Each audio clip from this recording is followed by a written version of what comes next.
dear kids, can you remember the way you solved your maths problems during your school? As an example, say you went to the canteen and bought 2 donuts.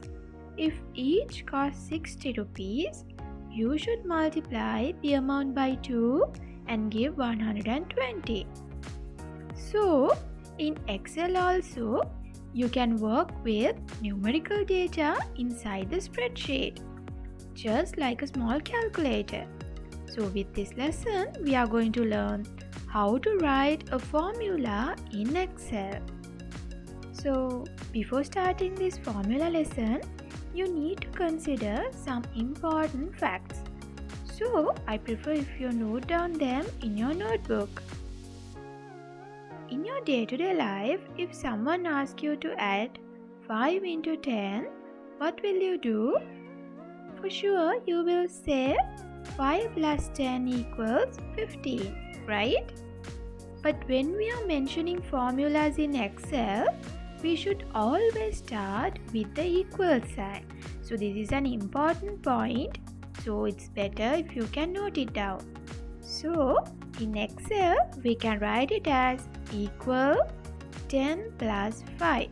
So once you enter this, you will get the answer. Now let's consider the other basic calculations too. For subtraction, you should use equal 10 minus 5.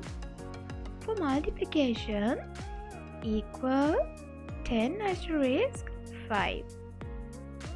For division, equal 10, then the forward slash and 5.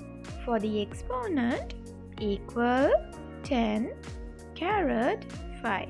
Alright, so I'll show you how we can mention them inside our spreadsheet. So remember, first you have to select the cell you need. Then you can type the equal sign. Now together with this, you can simply give the values you need. So I'll start from the addition and I will do it until the exponent to show you. Next, the subtraction. Equal 10 minus 5. So here we got the balance as 5. Then the multiplication. Equal 10 into 5.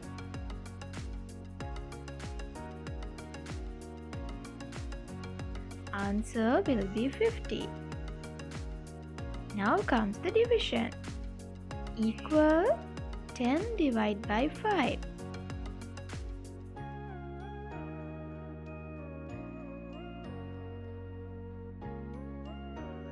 So the final one is our exponent. 5 and the mark of the exponent and 2. That means we have to multiply our 5 2 times.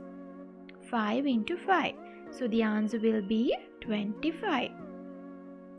Okay, so this is the easiest method that you can use when you know the values to calculate.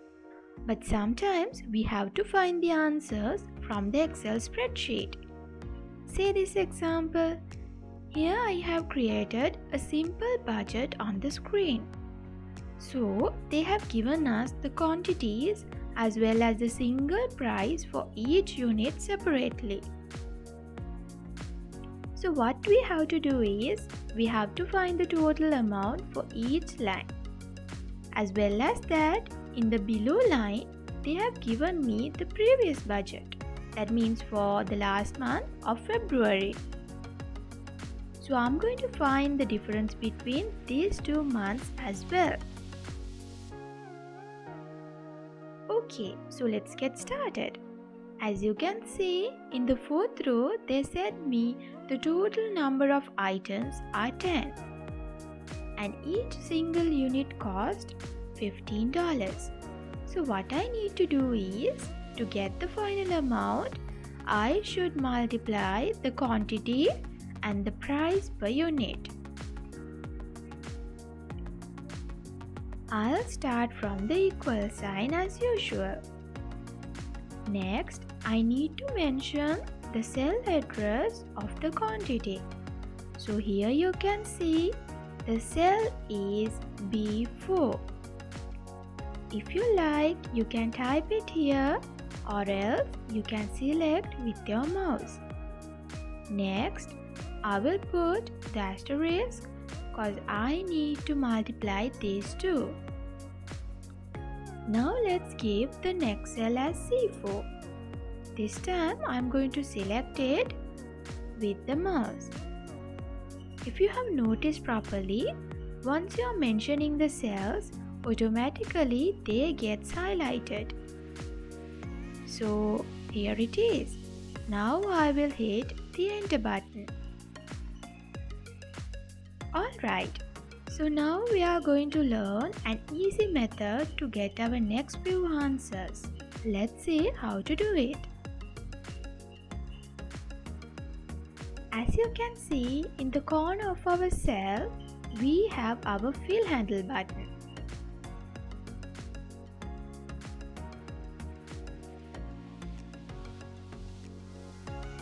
So, once you drag it down like this, automatically the answers will fill out without any issue. Here see, with this method, if you change any value inside the spreadsheet, automatically the answers will also change accordingly.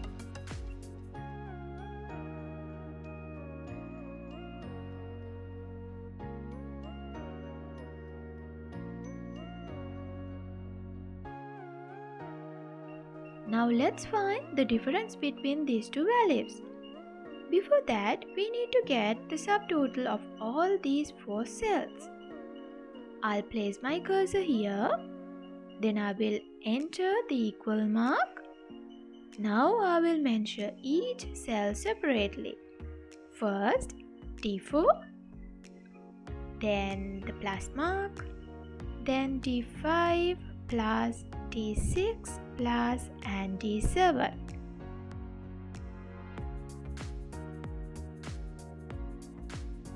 Alright, now you can click the enter button. Now let's write the formula to find the difference between these 2 months. Equal D10 minus D11 and hit the enter button. Alright, so here is the answer. So with our next lesson, we are going to learn some complex formulas where you can use in Excel. So, see you with the next video soon. Thank you very much.